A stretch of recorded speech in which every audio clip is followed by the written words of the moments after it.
Owen Fairclough has the latest on this bill.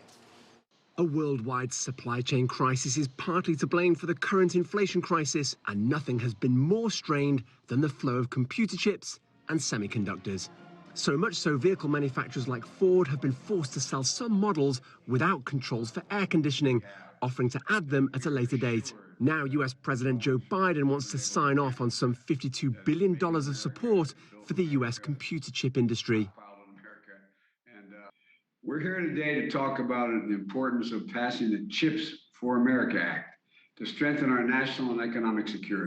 Although the US has nearly half the world's market share for chips and semiconductors, it has lost some of that to powerhouse economies such as China and the Republic of Korea. Some companies are bringing some of their production back home. For example, Intel is spending $20 billion on 2 new chip factories in Ohio. Union workers who met with lawmakers in Detroit, the heart of US vehicle manufacturing, last week, are counting on them to pass the CHIPS Act to safeguard their future.